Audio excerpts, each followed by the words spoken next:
Good morning, charismatic communicators, fellow Toastmasters, and most welcome guests on this channel. Today we're going to break down the speech from 2007, Vikas Jinaran, the Swami's Question.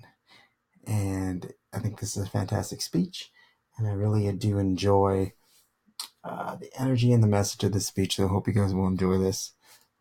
Let's get into it. Speaker, Vikas Jingran, the Swami's Question. The Swami's Question, Vikas Jingran.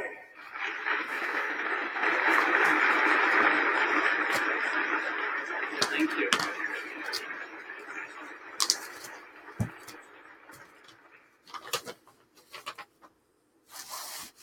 My hands were shaking. My throat was dry. In my hand was a letter that was going to change my life. I did like to point out at the very beginning of the speech, he's using a prop. His hands were shaking. And it's a letter. And it's a great way of getting the audience's attention. Again, like I said in many other previous videos, the hook, where you're getting the audience right away. And he's really playing this character. And it's adding he's showing he's nervous, he's shaking. And he's also using that prop. So I think that's fantastic. Would it be for the better or worse? The answer was inside. I stared at the return address, MIT, Massachusetts Institute of Technology, the graduate school of my dreams. Would it begin with congratulations? Or you've got to be kidding. Love this. Would it begin with congratulations, or you got to be kidding? This is another use of humor, and humor, if you know how to use it, and something that's unexpected is really funny to an audience. So I love that, a little bit of unexpected humor there. And I'd like to also point out the next part of the speech, he's going to be using his body language in a perfect way.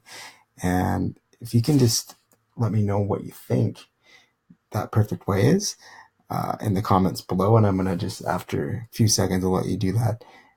And then after a few seconds, I'm just going to let you know what I think it is. The answer was inside. My mind drifted back to the time when it all began, 14 years ago. So if you commented or you thought in your mind, when he said my mind drifted back 14 years ago and he was walking backwards, you were correct. I think you're correct. Using the stage, he's flawless at it. You're not even noticing it. If you're not breaking this down, if you're not watching for these things, you're not even going to notice that he's walking backwards. He's using the stage. He's getting those extra points, and he's really helping the audience visualize where he's going with this. So, Madam Countess Chair, fellow Toastmasters, and anybody here who remembers being a teenager. Also, I've pointed this out in a few other videos. Because we're Toastmasters, we think we need to introduce ourselves right away. We need to come up there, tell everything that we're going to do, what we're going to speak about. We don't. Actually, a lot of these competitive speakers, a lot of these world champions are waiting a minute and a half, like he's at a minute 24 here, just to introduce yourself. And also, he's not introducing himself as fellow Toastmasters. Welcome guest, Mr. Chair, because that's kind of boring. He's really getting the audience engaged as anybody who has been a teenager before. So that's really gets the audience engaged. The year was 1989. I was a teenager and my parents were desperate. That's pretty familiar, funny. doesn't it? College was just a few years away and my grades, not there. My parents had been brilliant students and very trusting of each other because they ruled out any problems with my genes. I love how he really sets up his parents here, because it's going to be more important in the speech. So that's another thing. You're setting up the characters. You're setting up how they act, how they feel, because you really want the audience to be connected to. They're going to know exactly how he feels because he knows how his parents are going to act. So that's a good little point there.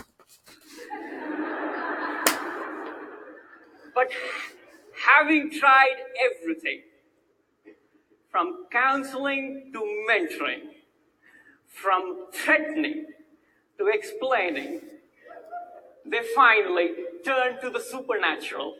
I love how this, from threatening to explaining, they finally turn to the supernatural. And his stage use is also flawless here as well. You don't even notice that he's moving across the stage, but it's really helping you visualize the way he's flowing and his body movement. So that's perfect as well. The Swami. One afternoon, my mother and I traveled to the old part of the city of Calcutta, India, where the houses were so close. This is a really, coming up here is a really great way of using language, and I've said it in many other videos before, but I'll say it again. If you can use descriptive language instead of just saying the houses were so small, if you can use a really descriptive word, like the previous David Henderson, the 2010 speech I did, the last video I did, he says melted into the corner. You know, if you can find these descriptive words, it really helps the audience visualize these things, and it's great to help impact them with your message. That sunlight was a myth. The aroma of spices drifted in the hot, humid air. And here in a small hut sat the holy man everybody called the Swami. His saffron robe drenched in sweat. So again, I like how he's just describing the Swami, how he's drenched in sweat. He's sitting in the front row. You can really kind of visualize and smell everything because he said the aroma of sweat was in the air, and you can really just kind of visualize who this person is and where they are at the moment. So great storytelling here. Tried to answer the problems of the people who had come to see him. My mother pleaded, Swami, Vikas has lot of potential, but grades are bad. To which the Swami replied, meditation, try meditation. And in a flash, his attention was on the next person. Now, I didn't want to get into this meditation stuff. I love how he just, it also shows how busy the Swami is.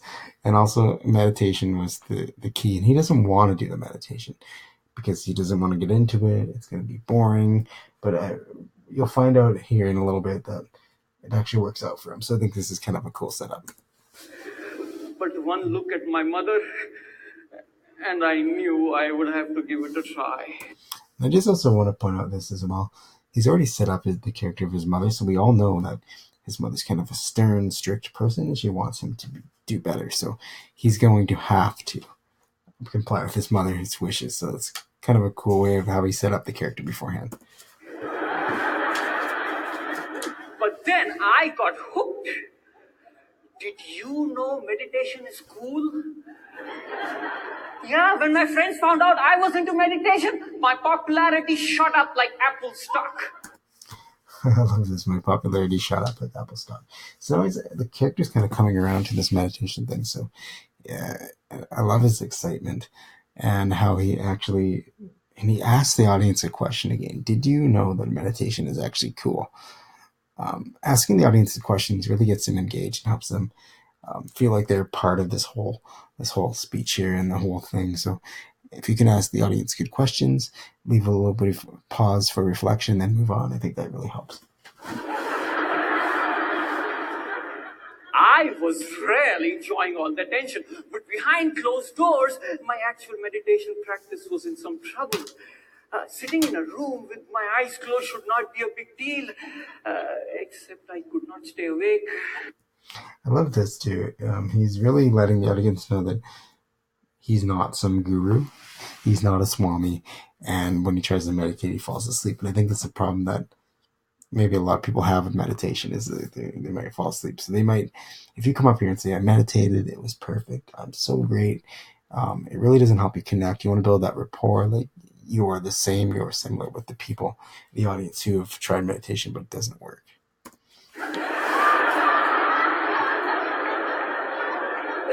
The moment I closed my eyes, I was sleeping like a baby. But this meditation was making me so popular, I had to do something about it. So Mom and I went back to the Swami. I also like the way he's picking up the pace here. He's really acting like he's really got He's really acting the way he should if he was so desperate to keep his coolness and to keep his popularity. So. Ask yourself question. Who are you? Yeah. Have you ever looked at modern art and wondered which side is up? I love this. Have you ever looked at modern art and wondered which side was up? It's a great way of showing confusion. He could have said I was confused, but he said, have you ever looked at modern art and wondered which way was up? And I think that's a great way to help you pay attention to that sentence and kind of visualize, because everybody can visualize what it's like to look at a weird piece of art and think, what is that? So they know that confusion that he's feeling right now.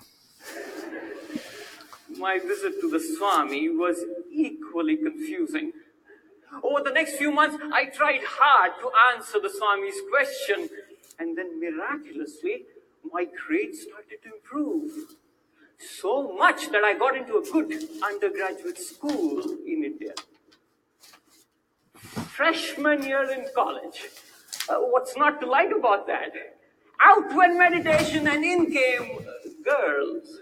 Out with meditation and in came girls. So this really sets up the next part of his speech, because we all, if you're a boy, maybe a woman as well, I'm not too sure, but we all know that when you go to college or you go somewhere, you may get distracted by whatever part of the other sex that you find attractive. So this is a really good way of relating to the audience and those people who've been to college and who know that how distracting that environment is with all these other people there with you. And then came my first semester grades. I felt like life had kicked me in the stomach. I love how he really explains this. And he's using descriptive language and also his body language, which is really helping us visualize how he's feeling in this moment. So let's watch the body language, like his hands right here, and his facial expressions, and also the words he's using. So he's really good at combining the both. So hard that I was left gasping for air, searching for answers, and in the next few months, everything I tried to bounce back only made me believe that I did not have the ability, until one day, tired, frustrated, I went back to my room, closed my eyes, and returned to the Swami's question. Now, this is a great bringing it all back to the Swami.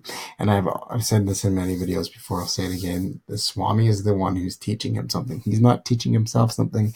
He didn't find this miraculous answer by himself. A guide did it. It's like a Yoda and Star Wars kind of deal, right? Where he helps you find your inner ability to find this question, and that's the message. It's not coming from you, it's coming from the Swami. So this is perfect, and this is a great way to bring the speech all back together here. Who are you? And in that deep silence, I heard the music of my dreams, the song of my talents, the symphony of my spirit. And I realized what the Swami had done. I love how he's really slowing it down and leaving a bit of a pause here, just to kind of let the audience soak in and realize what the Swami was actually talking about. So it's kind of a profound moment. It's an aha moment, as some people might call it. Meditation was just a tool so that I stop and listen. Because the answer was not out there. The answer was inside. I love how he doesn't even say me. He just says the answer was inside, and he holds his hand on his heart and just kind of pauses and looks. That's a perfect way of just using just how powerful his body language is. He's a great speaker with great body language, and I really do admire that about this speech. So I think that's one good takeaway, is your ability to use congruent body language. 14 years later, once again the answer had been inside. Yes. And here again, he's bringing out that same letter that he brought from the beginning, and it's a funny letter because he set that up as a funny thing at the beginning. So just by pulling out that thing, he's getting a laugh from the audience. So that's pretty cool. The letter did begin with congratulations. I had achieved my dream. Only because the Swami showed me that the answer is not in some magic pill or with Dr. Phil. That was a magic pill or Dr. Phil. So using something that rhymes, this one's kind of funny, but it's an old advertising trick, actually. You know, when you have a jingle, you remember that for days. You're going to remember this sentence for a long time, and I've said this in many videos. Got this from Darren LaCroix. He's a world champion of public speaking as well. He said you don't want the audience to remember it. Then you don't want the audience to remember it tomorrow. You want to remember it 3 days later, a month later, a year later, when they actually need it. And that's part of the whole reason we're speakers, right? We're inspirational speakers because we want to get a message across and we want to inspire people to help them with their lives. So if you can craft something that kind of rhymes or that it's easy to remember, then audiences are going to actually have that information when they really need it. So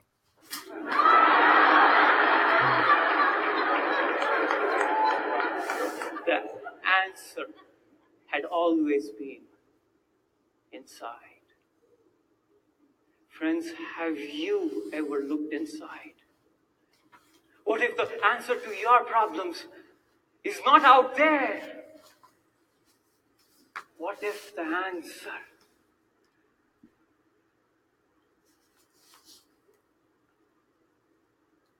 again, with the body language, he doesn't even have to say a word.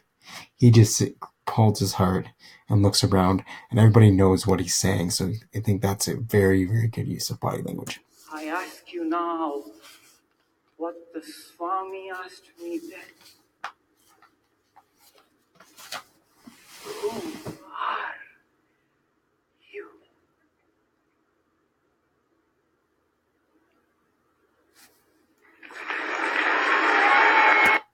This was the Swami's question, 2007 World Championship speech.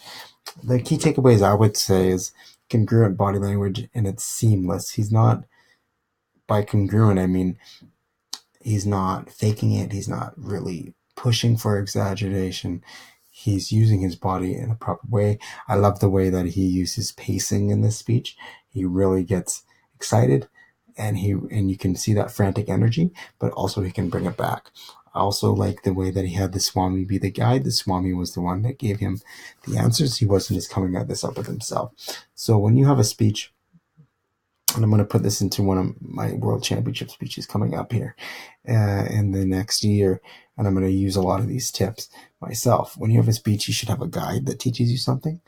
You should have characters set up so the audience can just laugh. Kind of like Ryan Avery did with the bunny slippers. The audience knew his mother, and this one as well. They knew what his mother was like, and that gave it a lot more energy when he was actually talking about not wanting to disappoint his parents and how he had to do meditation because his parents, he set that character up already. So yeah, and also his ability to use hand gestures and not even use words, which is fantastic. If you can do all that stuff, I'm sure you'll have an award-winning speech on your hands. So what were your takeaways from this speech? If you haven't watched the speech completely, I would suggest you go to search 2007 World Championship speech.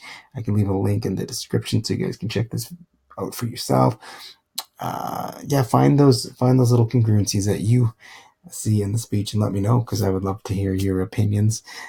So yeah, this is Charismatic Communication. I'm AC Osberg. I help you communicate with yourself, others, in the world around you. Have yourselves a meaningful day. And if you're a competitive speaker, I will see you on the stage.